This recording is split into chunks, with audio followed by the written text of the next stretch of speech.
The July 2009 Urumchi massacre were a series of violent riots over a several-day period that broke out on 5th of July 2009 in Urumchi, the capital of Chinese-occupied East Turkestan. The first day's rioting, which involved thousands of Uyghurs, began as a protest but escalated into violent attacks. China's People's Armed Police were deployed, and 2 days later, hundreds of Han people clashed with both police and Uyghurs. The PRC officials said that a total of 197 people died, most of whom were Hans, with 1,721 others injured, and many vehicles and buildings destroyed.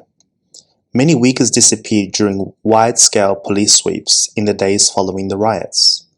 Human Rights Watch documented 43 cases and said figures for real disappearances were likely to be much higher. Rioting began when the police confronted the march, calling for a full investigation into the Shaoguan incident, a brawl in southern China several days earlier in which 2 Uyghurs had been killed. However, observers disagree on what caused the protest to become violent. Now, what was the Shaoguan incident? The Shaoguan incident was a civil disturbance which took place overnight on the 26th of June 2009 in Guangdong, China.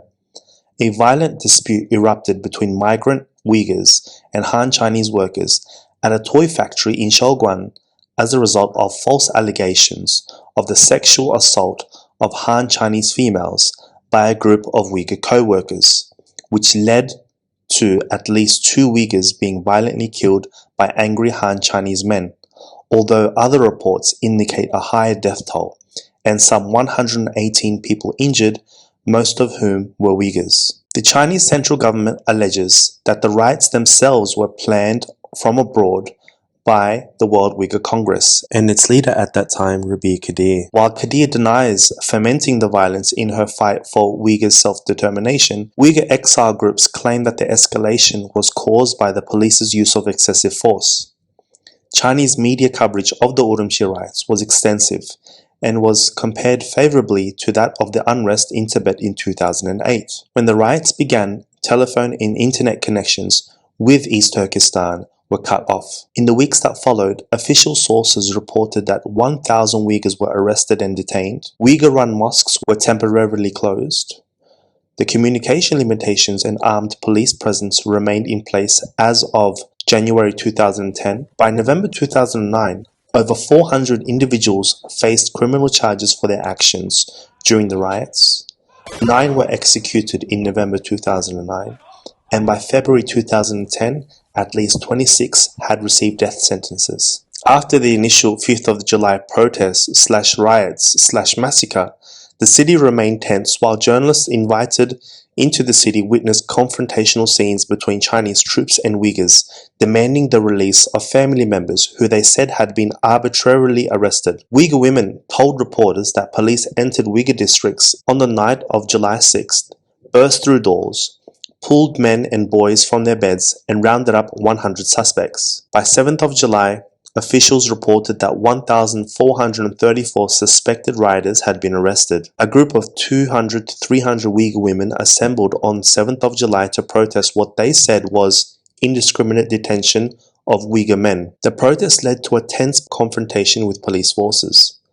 Kadir claimed that nearly 10,000 people had gone missing overnight. Human Rights Watch later documented 43 cases of Uyghur men who disappeared after being taken by Chinese security forces in large-scale sweeps of Uyghur neighborhoods overnight on the 6th and 7th of July, and said that this was likely to be just the tip of the iceberg.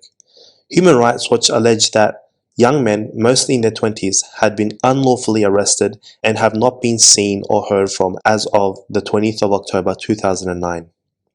On 7th of July, there were large-scale armed demonstrations by ethnic Han in Urumchi. Conflicting estimates of the Han demonstrators' numbers were reported by the Western media and varied from hundreds to as high as 10,000. The Times reported that smaller fights were frequently breaking out between Uyghurs and Han. Police used tear gas and roadblocks in an attempt to disperse the demonstration and urged Han citizens over loudspeakers to calm down and let the police do their job. Since the July 5th Urumchi riots in 2009, things have not gotten any better for the Uyghurs in Chinese-occupied East Turkestan.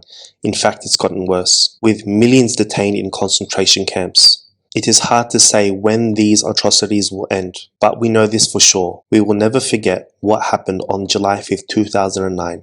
China continues to detain, torture, and kill Uyghurs simply for being a Uyghur. And until the world decides to step up and do something about it, these modern-day 21st century Nazis are going to continue to destroy the lives of not just the Uyghurs, but also other groups within China that simply want to live a free life, speak freely, practice their religion freely, bring up their kids in a free society.